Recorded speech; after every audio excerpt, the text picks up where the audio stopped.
Rajkot university road પર આવેલ સમાનવ્ય સુલભ એપાર્ટમેન્ટ ખાતે સાય એન કે પંડ્યા દ્વારા કરવામાં આવેલ ફાયરિંગનો મામલો સમગ્ર મામલે એસીપી ભાવેશ જાદવનું નિવેદન રિપોર્ટ પ્રવીણ મેર રાજકોટ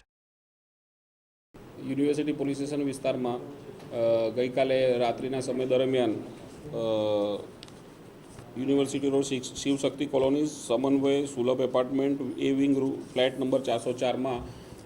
બનાવ બનેલ છે, જેમાં ફાયરિંગ અચાનક આકસ્મિક રીતે નીતિનભાઈ કરુણાશંકર પંડ્યા એટલે કે એન કે પંડ્યા પીએસઆઈ જે હાલમાં સાયબર ક્રાઇમમાં છેલ્લા 15 દિવસથી ફરજ બજાવે છે અને અગાઉ યુનિવર્સિટી પોલીસ સ્ટેશનમાં હતા, તેમના ગ્લોક સર્વિસ રિવોલ્વર જે પિસ્ટલ છે એમાંથી ગ્લોક પિસ્ટલમાંથી આકસ્મિક રીતે સફાઈ કરતાં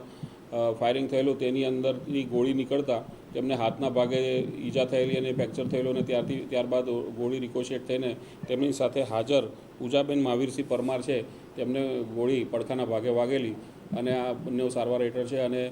આ બનાવ બાબતે જાણવા જો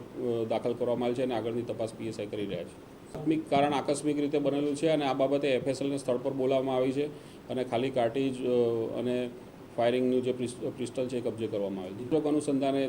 તપાસ કરનાર અમલદાર તપાસ કરશે. પ્રાથમિક તપાસમાં એવો કોઈ સંબંધ નથી, એમના ઓળખીતા મિત્ર છે એવું ધ્યાન પર આવેલ છે.